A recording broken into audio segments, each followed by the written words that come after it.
Angel broking के मयूरेश जोशी हमारे साथ जुड़ चुके हैं। Mayuresh, good evening. कैसे देखा आपने इन नंबर्स को और क्या एक्सपेक्टेशंस है आपकी कल के मार्केट से?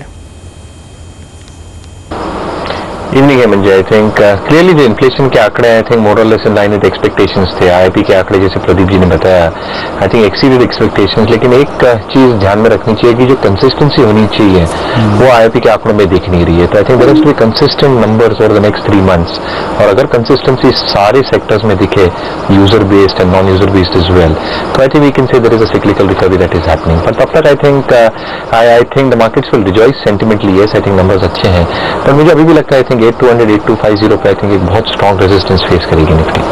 ऑलराइट, चलिए, और हम देख रहे हैं 8200 के ऊपर निफ्टी को टिकने में काफी मुश्किल अभी भी सामना करना पड़ रहा है, लेकिन इन्फोसिस ने आज दूसरी तिमाही में मिले जुले नतीजे पेश किए हैं। आय और मुनाफा उम्मीद के मुताबिक है, लेकिन आगे की कमाई को लेकर गाइडेंस ने थोड़ा फिक्र जरूर डाला है। इन्फोसिस के नतीजों पर डिटेल्स दे रहे हैं, हमारे साथ जुड़ चुके हैं आशीष वर्मा। आशीष, बताइए ओवरऑल नंबर्स कैसे रहे? गाइडेंस की फ्रंट पे डिसअपॉइंटमेंट है, लेकिन ध्यान रखें जो Q2 के नंबर्स यानी कि सितंबर क्वार्टर के नंबर्स आए हैं बेहद स्ट्रांग हैं इस कंपनी के। इस बार 6% तिमाही दर तिमाही डॉलर आय में बढ़त है। पिछले क्वार्टर में 4.5% बढ़त देखने को मिली थी। इस बार 16 क्वार्टर्स के हाई पे डॉलर आय में ग्रोथ पहुंची, और ध्यान रखें लगातार दूसरा क्वार्टर इतने स्ट्रांग ग्रोथ का अब स्ट्रीट को थोड़ा सा भरोसा लौट रहा है, तो कंसिस्टेंट परफॉर्मेंस शायद ये कंपनी डिलीवर करना शुरू कर चुकी है, तो उस लिहाज से सराहनीय नंबर्स हैं। दूसरी इंपॉर्टेंट पॉइंट था कि प्राइसिंग को लेकर प्रेशर आ रहा था। कहा जा रहा था कंपनी जो नए डील्स बैक कर रही है शायद प्राइसिंग सैक्रिफाइस कर सेल्स को बढ़ाने की कोशिश है, और वो चिंता की बात थी। पिछले 4 क्वार्टर्स में 7% प्राइसिंग कमजोर हो गई थी, इस बार प्राइसिंग में भी उछाल आया, तो वो दूसरा बेहद इंपॉर्टेंट पॉइंट है। लेकिन इतने अच्छे नंबर्स के बाद दबाव क्यों?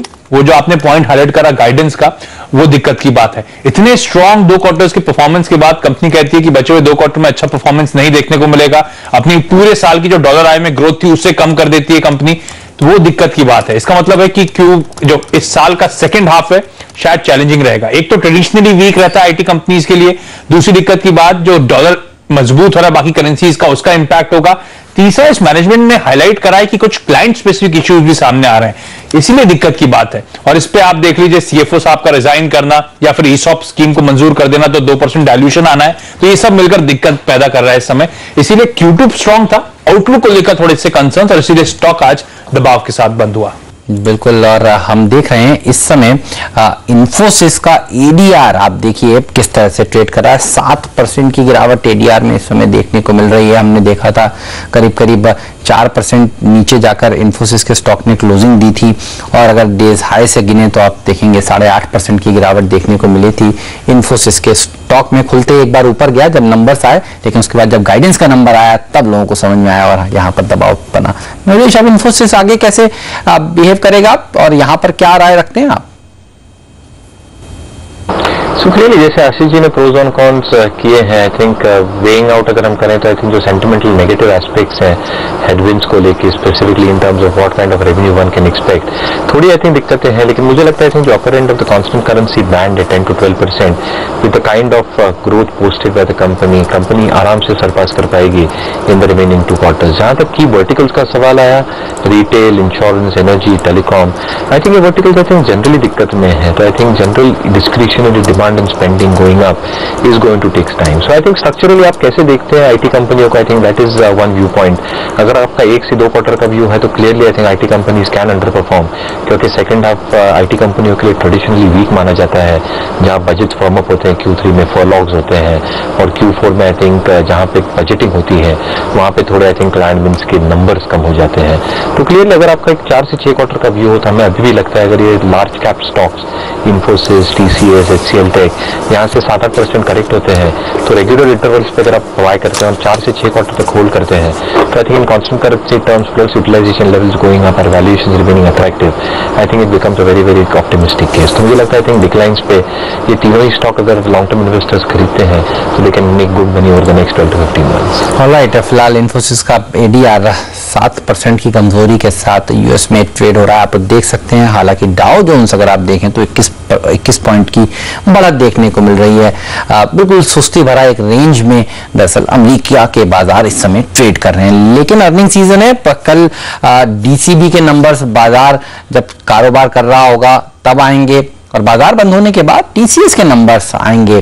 कैसे रह सकते हैं टीसीएस के नंबर्स, क्या रणनीति आपकी होनी चाहिए, ये सब जानेंगे और ये भी आपको बताएंगे ब्रेक के बाद कि आज का वैल्यू पिक क्या है। आप बने रहिए सीएनबीसी आवाज के साथ।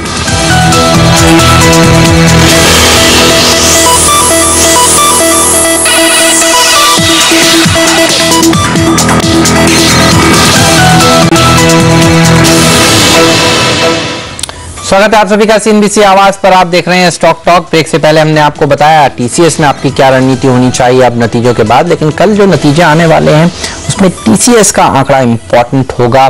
बाजार बंद होने के बाद इसके नंबर्स आएंगे। आशीष हमारे साथ जुड़े हुए हैं। आशीष बताइए क्या एक्सपेक्टेशन है टीसीएस से?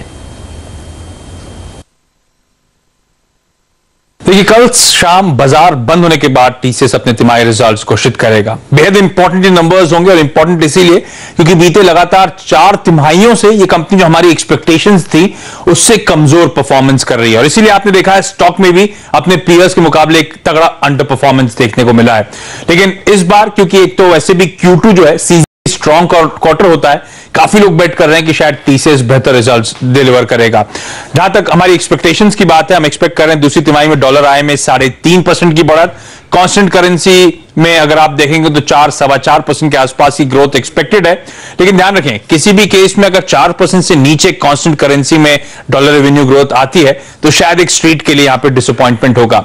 मार्जिन के केस में 70 बेसिस पॉइंट्स यानी कि 3/4% के आसपास बढ़त देखने को मिलेगी। एक तो वीजा कॉस्ट जो बीते क्वार्टर में था, वेजेस जो बढ़े थे कर्मचारियों के, वो इस बार नहीं होंगे और रुपए में कमजोरी से भी कुछ हद तक मार्जिन को फायदा मिलेगा। इसलिए मुनाफा भी तिमाही दर तिमाही एक्सपेक्टेड है कि 6.5% का जंप दिखाएगा। हालांकि जहां तक एनालिस्ट फ्रेटर्निटी की बात है, ध्यान रखिए ज्यादातर लोग टीसीएस पे लंबी अवधि के लिए बड़े बुलिश हैं, कन्विक्शन है उनका, लेकिन स्टॉक के नियर टर्म परफॉर्मेंस के लिए बहुत जरूरी है कि ये Q2 या तो इनलाइन रहे, उम्मीदों के मुताबिक रहे, या उम्मीद से बेहतर परफॉर्म करे ये कंपनी।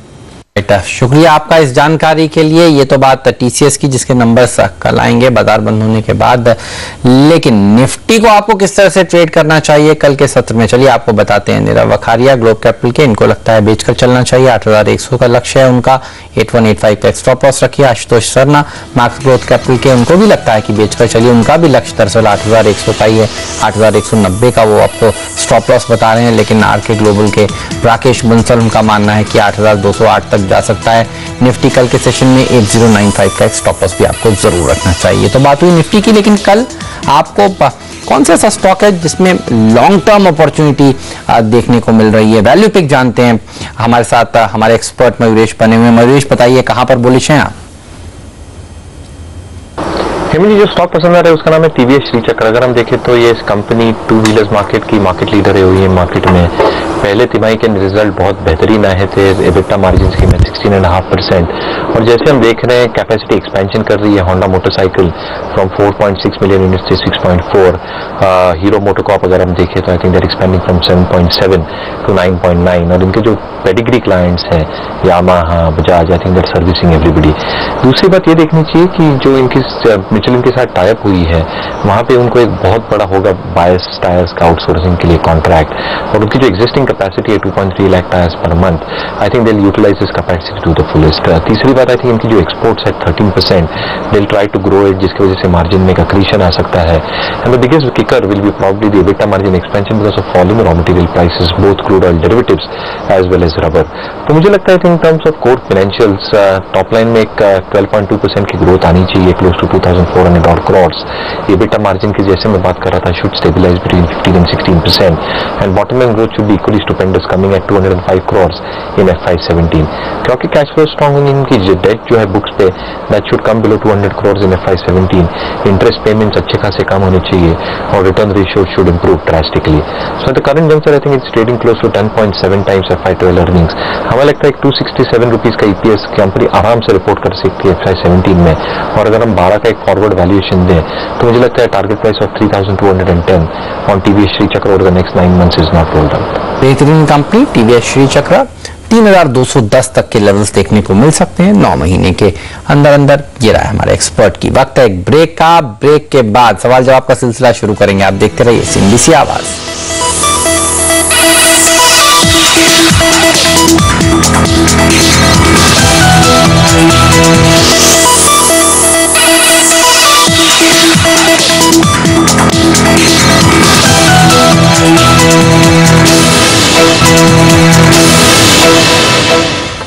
स्वागत है आप सभी का सीएनबीसी आवाज पर। आप देख रहे हैं स्टॉक टॉक और वक्त हो गया अब आपके सवालों के जवाब देने का। मयूरेश जोशी हमारे एक्सपर्ट हमारे साथ बने हुए हैं। रिया ने इसी बीच हमें फोन किया है। रिया बताइए कहां से फोन कर रही हैं आप? हेलो सर, मैं सीतापुर से बोल रही हूँ। मेरे पास अदानी पावर है, 1000 शेयर है, 26.60 के भाव पर जी। तो ये बहुत ही ट्रेडिंग के लिए लिया था मैंने, बहुत ही शॉर्ट टर्म के लिए। तो मैं ये सोच रही हूँ इसमें एक हफ्ते और रुक सकते हैं क्या? इसमें रैली बाकी है।